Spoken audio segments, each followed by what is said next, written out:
तो दोस्तों, बांग्लादेश के मुद्दे पर अब तक चुप रहने वाली भारत सरकार ने आखिरकार ऐसा मास्टर प्लान बना लिया है जिसने सचमुच ढाका की नींव हिला दी है। अब सवाल यह है, आने वाले सालों में बांग्लादेश उठ पाएगा भी या नहीं, क्योंकि जो चाल भारत ने चली है वो किसी आम चाल की तरह नहीं है, बल्कि राजनीतिक शतरंज की सबसे घातक चाल है। सबसे पहला झटका वहीं से शुरू हुआ जब भारत ने बांग्लादेश को दी गई रेल पटरियां एक एक करके हटानी शुरू कर दी। सोचिए, ये वह पटरियां थीं पर दोनों देशों के रिश्ते सालों से दौड़ रहे थे, और अब जब भारत ने इन्हें रोक दिया तो ढाका में सन्नाटा छा गया। लेकिन कहानी यहीं खत्म नहीं होती, क्योंकि बांग्लादेश की तरफ से भारत के खिलाफ की गई टिप्पणियां अब सरकार के कानों तक पहुंच चुकी थीं। भारत ने तय कर लिया, अब बहुत हुआ। अब जवाब विकास की भाषा में नहीं, रणनीति की ताकत में दिया जाएगा।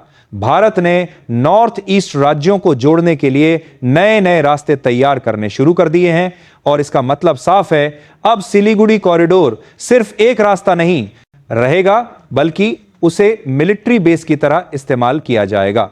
यानी अगर भविष्य में बांग्लादेश चीन से हथियार ले या पाकिस्तान तुर्की से कोई चाल चले, तो भी भारत उसके हर कदम का पहले से जवाब तैयार रखेगा। विश्वसनीय सूत्रों से मिली जानकारी के मुताबिक भारत ने करीब 5,000 करोड़ की रेल परियोजनाओं को रोकने का फैसला किया है, और यह फैसला कोई गुस्से में लिया गया कदम नहीं, बल्कि एक स्ट्रेटेजिक मूव है जो आने वाले दशकों तक एशिया की राजनीति बदल सकता है। दरअसल इसी प्रोजेक्ट के जरिए भारत अपने बार्शीस 17 में की विधान नॉर्थ ईस्ट राज्यों तक सीधी और आसान पहुंच बना रहा था, ताकि चिकन नेक यानी सिलीगुड़ी कॉरिडोर पर दबाव कम किया जा सके। लेकिन अब भारत ने यह कदम पीछे नहीं, आगे बढ़ने के लिए उठाया है। अब असली सवाल उठता है, आखिर भारत सरकार ने इतना बड़ा कदम अभी क्यों उठाया? इस चाल के पीछे की गहरी कहानी क्या है? तो दोस्तों, तो चलिए इसे समझते हैं। लेकिन आगे बढ़ने से पहले इस वीडियो को लाइक करके चैनल को सब्सक्राइब जरूर कर लीजिए, क्योंकि आपके लिए तो 1 सेकंड का काम है, लेकिन इससे हमारी बहुत बड़ी मदद होती है। अब बढ़ते हैं असली कहानी की तरफ। इस रेल योजना के तहत भारत और बांग्लादेश के बीच 3 मेगा रेल कॉरिडोर तैयार किए जा रहे थे, जो सीधे भारत के दिल से निकलकर नॉर्थ ईस्ट राज्यों को जोड़ते। यह सिर्फ कनेक्टिविटी का नहीं, बल्कि दोनों देशों के भविष्य का प्रोजेक्ट था। यह प्रोजेक्ट ना सिर्फ भारत के लिए फायदेमंद था, बल्कि बांग्लादेश के लिए तो आर्थिक ऑक्सीजन की तरह था, क्योंकि अरबों डॉलर का व्यापार इन रेल लाइनों पर निर्भर था, और बांग्लादेश का सबसे बड़ा टेक्सटाइल हब भारत की बदौलत दुनिया तक पहुंचता था। दरअसल बांग्लादेश में बने कपड़े पहले भारत लाए जाते, यहां से हमारे पोर्ट्स और एयरपोर्ट्स के जरिए दुनिया के हर कोने में एक्सपोर्ट होते थे। अगर भारत की एडवांस रेल कनेक्टिविटी तैयार हो जाती, तो यह एक्सपोर्ट 3 से 4 हफ्ते नहीं, सिर्फ 8 से 10 दिन में दुनिया तक पहुंच सकते थे। यानी दोनों देशों के लिए यह था फायदे का सौदा। लेकिन मोहम्मद यूनुस ने जैसे अपने ही पैरों में बम मार लिया। भारत विरोधी बयानों के बाद भारत का रिएक्शन आना तो तय था, और अब वही हो रहा है।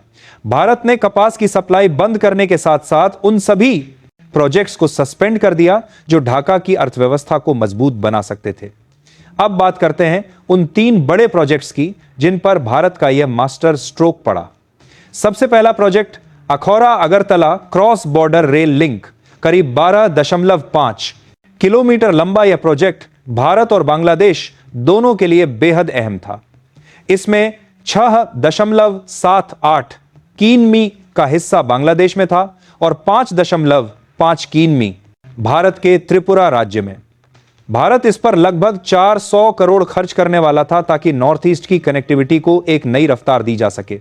लेकिन अब जब भारत ने यह प्रोजेक्ट रोक दिया, तो सवाल उठता है, क्या बांग्लादेश ने अपनी सबसे बड़ी सप्लाई चेन खुद ही काट दी? दूसरा बड़ा प्रोजेक्ट रूढ़ा खुलना मुंद्रा पोर्ट रेल लाइन, जो लगभग 300 करोड़ की लागत से तैयार हो रहा था। यह प्रोजेक्ट बांग्लादेश के समुद्री व्यापार की रीढ़ की हड्डी बनने वाला था। इसका मकसद था मुंद्रा पोर्ट को सीधे रेल नेटवर्क से जोड़ना, ताकि माल ढुलाई में तेजी आए और देश का एक्सपोर्ट कई गुना बढ़े। लेकिन भारत के नए फैसले ने इस योजना की रफ्तार को ब्रेक लगा दी। तीसरा प्रोजेक्ट था ढाका टोंगी जयदेवपुर रेल विस्तार, जिसे जून 2027 तक पूरा होना था। शुरुआत में प्रोजेक्ट तेजी से चला, लेकिन अचानक इसकी रफ्तार थम गई। करीब 50% काम होने के बाद यह योजना पूरी तरह ठप कर दी गई। इसमें भारत ने 1400 करोड़ की सहायता दी थी और एक्सिस बैंक ऑफ इंडिया भी इस प्रोजेक्ट का पार्टनर था। अब सोचिए, जिस प्रोजेक्ट से दोनों देशों को फायदा होना था, उसी को बांग्लादेश की राजनीति ने तहस नहस कर दिया।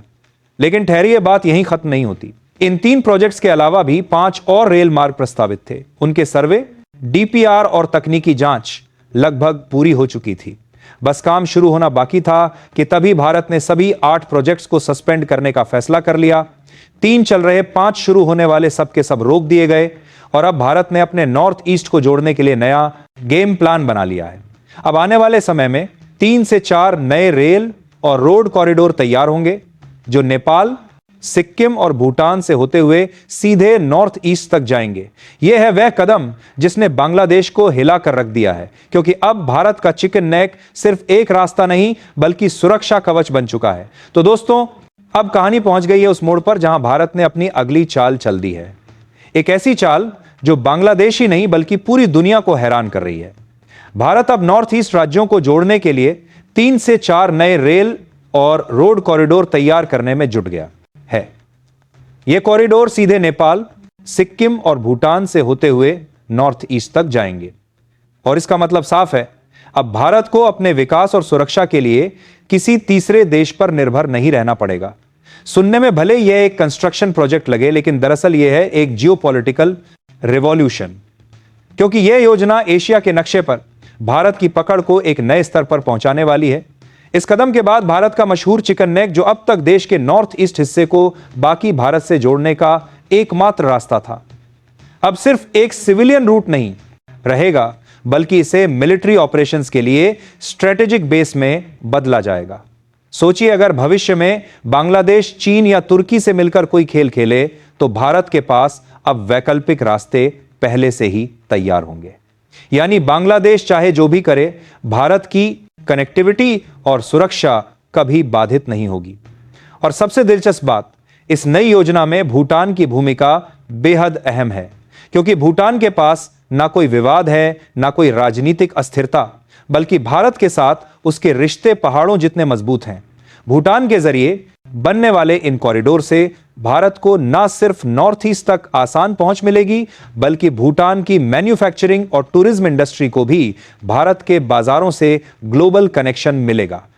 भूटान के लिए यह एक सुनहरा मौका है और भारत के लिए एक सुनियोजित मास्टर प्लान। अब आते हैं नेपाल की तरफ। यहां कहानी थोड़ी जटिल है, क्योंकि नेपाल में राजनीतिक अस्थिरता अक्सर भारत की योजनाओं पर असर डालती रही है।